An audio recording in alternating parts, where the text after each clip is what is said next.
cette référence-ci, le Bihar al-Anwar au tome 53 à la page 48, il est dit ceci. Il est dit que أما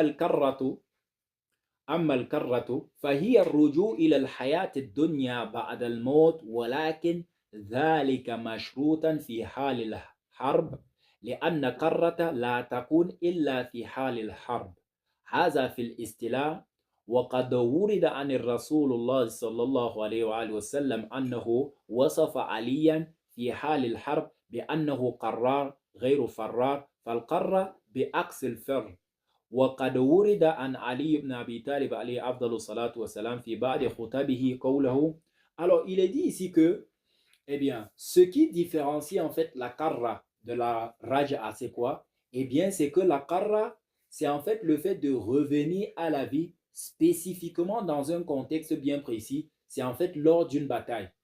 Lors d'une bataille. Alors, si on veut prendre un exemple très simple, lorsque par exemple dans le doigt au ahd, on demande par exemple à Allah subhanahu wa ta'ala, on renouvelle notre allégeance à l'imam Mahdi ajallallahu ta'ala farajahu sharif, eh bien, quand on demande à Allah subhanahu wa ta'ala, eh bien, de nous faciliter et que s'il arrive que, eh bien, on, on décède avant la venue de l'imam Mahdi ajallallahu ta'ala farajahu sharif, eh bien, qu'il nous fasse revenir après cela et qu'il nous donne en fait l'opportunité de pouvoir quoi? De pouvoir soutenir l'imam, de pouvoir secourir en fait l'imam, c'est-à-dire de revenir quoi? De revenir à la vie. Donc, ici, on parle en fait de karra.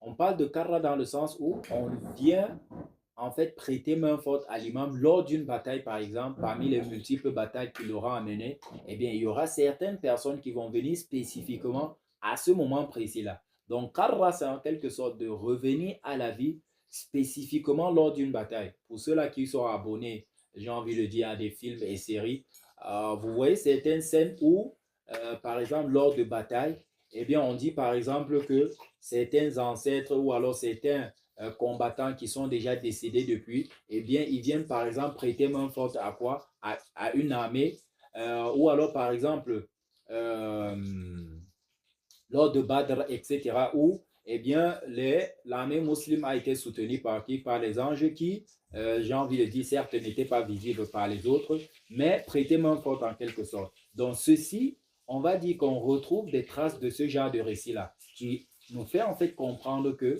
il y a une possibilité, et on va l'analyser encore plus après, il y a une possibilité que, eh bien, qu'on parle de revenir à la vie dans des contextes bien précis, comme par exemple quoi, lors des batailles. Donc, c'est ce